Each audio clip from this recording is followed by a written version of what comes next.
Welcome to Celebrating Everyday People. We were previously known as Malcolm and We, and we're back to We're recognize the back. amazing people doing amazing work out there. My co host is Malcolm Berman, and my name is Yana Larson. You can find us on malcolmpresents.com and on Malcolm's YouTube. We also have a Facebook page, and we're on Buzzsprout in all major directories and beyond as we enhance our online presence. Today, our guest is Shannon CrossBear.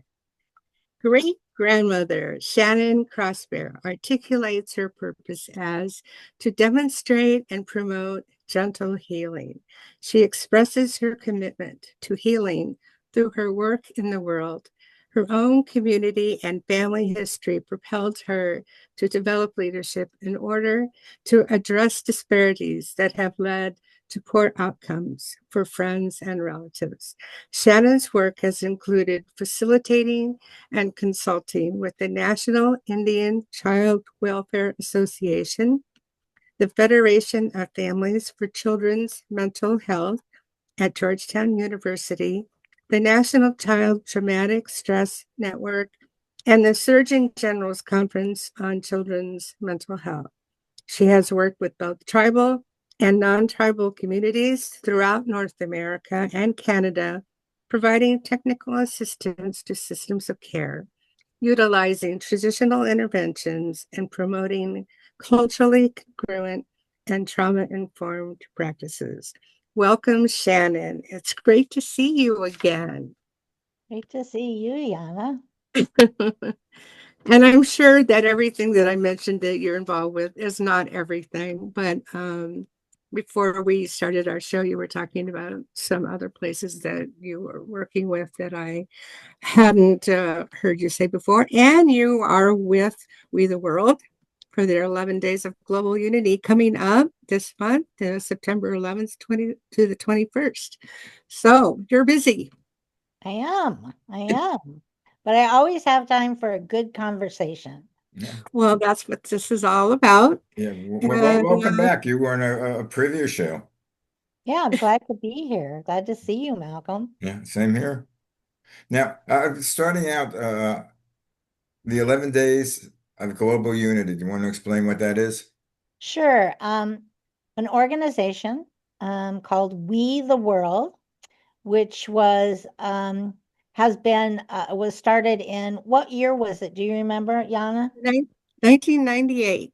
1998. And it was Last century. That makes it seem older. right, right. Well, and it really was established to help elevate kind of all the good work that's being done in the world to really come together to see how we can become a society of we as opposed to a society of me.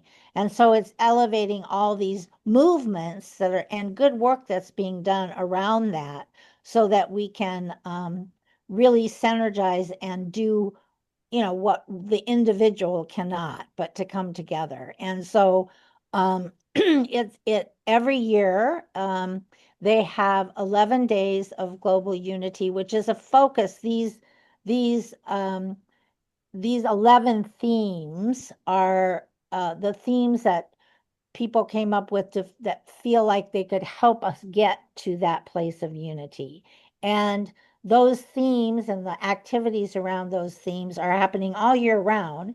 But in this 11 days, they take some time out to really look at each one of those themes leading up to September 21st, which is the International Day of Peace. Uh, So, so in those 11 days, starting on September 11th, as you look at these themes, September 11th, there will be lots of things around unity, and there might be some broadcasts, some videos, some things that people are thinking on to concentrate on that particular. What does unity mean? What does it look like? Who's working toward unity? What are they doing?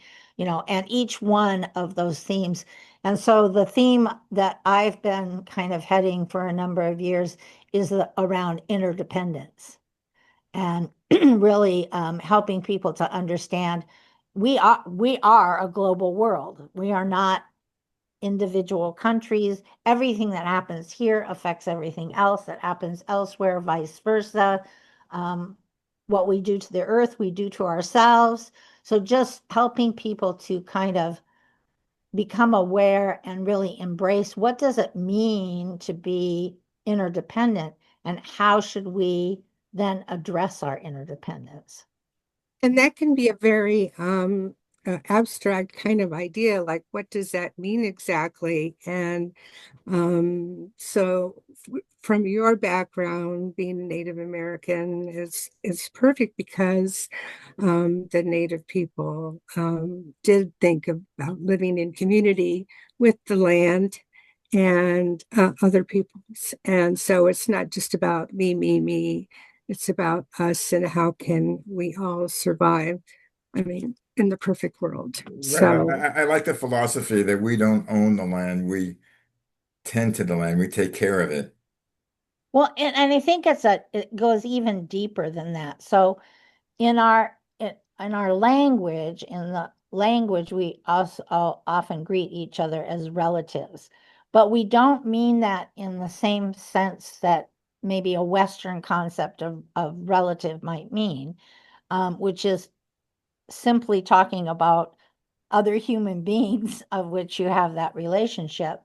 But when we say relatives, all my relatives, we mean all of our relatives. And if you think about aspiring to be a good relative, which is part of our charge as human beings to be good relatives to each other, what does it mean if you extend that beyond human beings? Because we are in relationship, to be a relative, to be in relationship, we are in relationship with this earth. We are in relationship with these trees. We are, without these trees, we would not be breathing, right? We're in and relation. wherever they are, whether they're in Africa, because we were talking, and I said, your great grandmother, I'm not even going to be a grandmother. And you said, well, you could adopt. And I said, well, I happen to think of my three friends in Africa, Rwanda, Tanzania, and Uganda, three young men as my three sons. And then us got us talking about that old show, which of course looks very different from this picture. But I mean, I've been working with them for so long. I and they do. They call me Mama Yana. Mama, Well, yeah. and with that, Yana, you are, I mean, in a very real sense, you are related to those and I don't mean that in an esoteric kind of way. Right. um, I mean that in a concrete way, and I think that that's one of the things that I continue to learn when I'm intersecting with kind of Western ways of understanding things and Western ways of explaining things, and how really in from my cultural perspective and from my worldview, we're talking about the same things. We just have different Mhm. languages. And in some ways, I really feel like Western science is finally catching up. And Mhm. the And reason that, people like yeah, you, because yeah, I remember we were having a conversation with Rick and other people at Wheelie World, and the word was powwow, and in Western civilization, or in, I mean, I don't know how, United States, the idea of powwow as being at the bottom of the totem pole. And you were educating us on, first of all, here's what you need to know about totem pole, and here's what you need to know about powwow. And I've always remembered that conversation. To me, a powwow was like a meeting. That's what they always had in the Westerns, where the soldiers had a powwow with the Indian people, yeah, it has a little bit different and they connotation. smoked a peace pipe, but I don't know Yeah. what was in the peace pipe. What? Tobacco. I mean, we have sacred tobacco. We have tobacco we make out of red ochre, and that was a But what part was of it, it. part of marijuana or loco weed? No, They didn't. red ochre is like dogwood. It's like the inside, like if you peel a dogwood tree Mhm. and the inside of the bark, then that gets dried out and that's used as the tobacco. So, And there so were and tobacco actually there was tobacco that was grown in the East, prior to European intersect. There's wild tobacco. I mean, there's, so the idea of, yeah, that is, just I, I guess I'm kind of surprised that that myth is still out there, that there was anything other than our sacred tobacco that's put in there. now, were you Thought raised it on a was reservation, or carcinogenic. I've been here the majority of my life. I was off what we call reserve or reservation for a short period of my life, but the and when I'm saying Western kind of, and as a and our ways of knowing, even when it comes to medicines and sciences, right? So when we used to talk all the time about blood memory, right? We would say blood memory. We use the term blood memory. Now, people thought that was kind of like woo woo or whatever, but no, we're talking about now what Western science says is epigenetics. We talked about the memory held within cellular memory from generation to generation to generation, and how the Western language and science really has been able to show that yes, indeed, we have all of the genetics that tell us that our DNA is comprised of all these things, and that we carry our ancestors, portions of our ancestors within our own DNA. And so that's genetic memory, right? And it has to do with, features and attitudes. And, we don't even know how much that has to do with our yeah, behavior. it's interesting when you mention that. I'm a Jewish tradition, Uh-huh. and I have that memory that you talk about that you had with your ancestors. I feel that with my ancestors. Yeah. Yeah. And Uh, it's, yeah. Yeah, yeah, last week we had a guest on.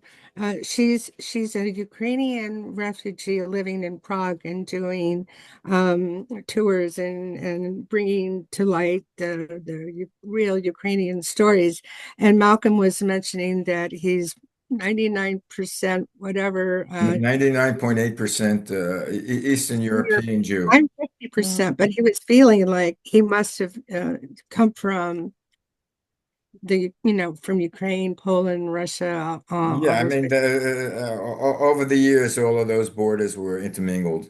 Right. Right. Well, I'm sure I come from, I mean, I feel a very strong fascination and relationship to Scandinavia because I do have so many relatives from there, actual blood relatives. Um, I don't know where all else everybody's from, but also Scotland. Mhm. So, yeah, Yeah, anyway. Yana, that's, I mean, I think, and it isn't about becoming less of who we are, but more of who we are, right? Mhm. I Yeah. agree. It's there. I was having this conversation in another arena about kind of it had to do with a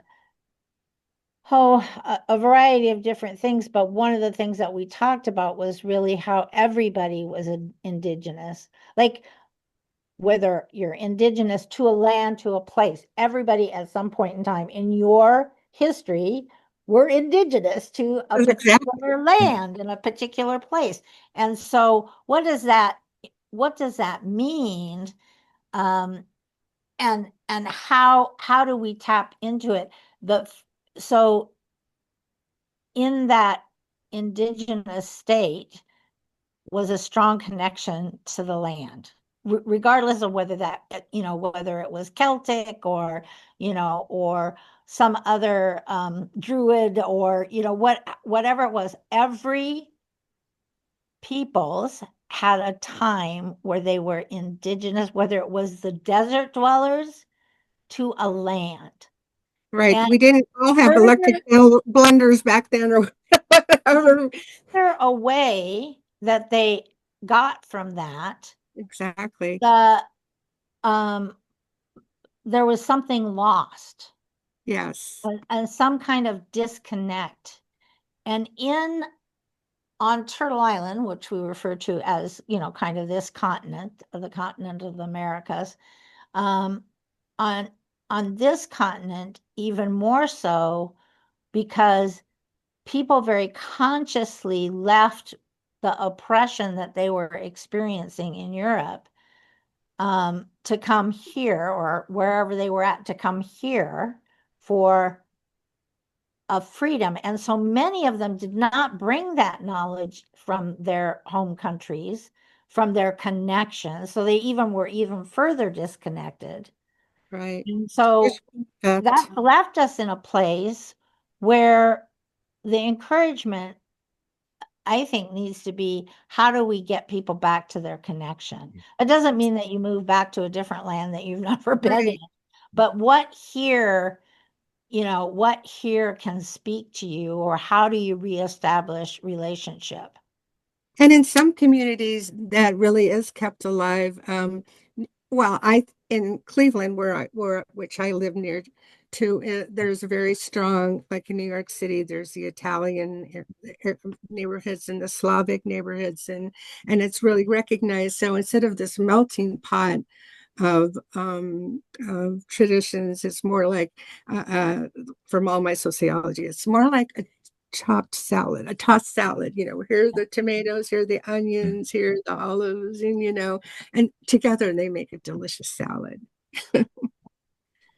Well, And yeah, and Yana, I just wonder, I mean, I'm curious about what, because I think that's true that they've kept traditions, but what's happened to that indigenous land knowledge? What's happened to that other relative in the process? Because the disconnect from the land, many times it wasn't a reestablishment of connection, right? yeah, It was lost along the way. And so, when people, like, even now, you might hear in kind of indigenous circles, the land back movement. What does that mean? Does it mean we want to take the land back? Well, yes and no, not in the same way that people think.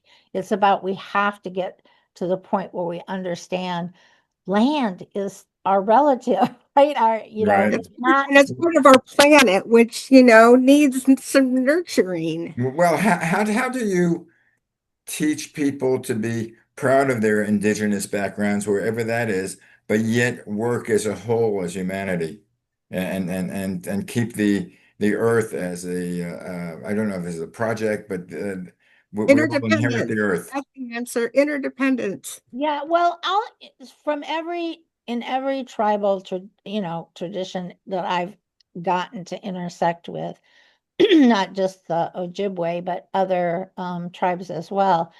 We all talk about mending the sacred hoop of humanity. It's never about excluding another um, grouping of peoples, right? It's like, we need the knowledge from the West, we need the knowledge from the East, we need the knowledge from the South, we need the knowledge from the North. We need all of it. We need all of mankind in order to mend the sacred hoop of humanity. And And so, intergenerationally too, recognize intergenerationally, right, across it all, like, nurture yes. the youth. Yeah. Yeah, every of those voices need to be represented. So it's exclusionary, and and unfortunately, we're living in a climate where people don't understand, that there's a fear that, and there's a hierarchical kind of way of seeing the world, and there's fear that, if there's scarcity, there's fear, there's kind of, well, geez, if they're the good guys, that makes us the bad guys, Yeah, right? I mean, those kinds of, you're right. dichotomies that are just not accurate. Yeah, them We're versus human us. beings, right? We're human beings. We're on this earth walk together. You have a richness, Malcolm, from your traditions, from your, from your heritage, from your background, I mean, and a history, a story, the story of the people, the story of their plight, the Right. story of the tribes, the story of the oppression experienced, right? Well, That adds to the conversation. It isn't a separate conversation, it adds to the right, conversation. right. The Well, same it's thing. interesting because you use the word tribe. Yeah, And again, in the Indian traditions, they're in tribes. But like in the Jewish tradition, they say we're a member of the tribe. So we're right. using the same terminology. But in any event, our time is up. The Ah, 20 minutes went beep, beep, beep. Where can people get a hold of you if they want? so they can get a hold of me through the we.net, or they can get a hold of me through my email, which is shannoncrossbear@gmail.com. Very easy. Fantastic. Well, thank you very much for joining us again. Well, thanks for having me. I love the conversation. And I'd like to add that I will try to include everything that you've mentioned for how to get a hold of you on our bus route site and our face site and our Facebook page. And to remind our listening audience to like, share, and follow us. And you can leave us a message at malcolmpresents.com if you have questions or comments. And goodbye. Malcolm presents at gmail.com. Well, we're not sure about that. So I'm saying No. malcolmpresents.com for now. Okay, Malcolm, a little side note there. So goodbye from us at Celebrating Everyday People. Thank you for being here and goodbye. Bye. Bye. Time.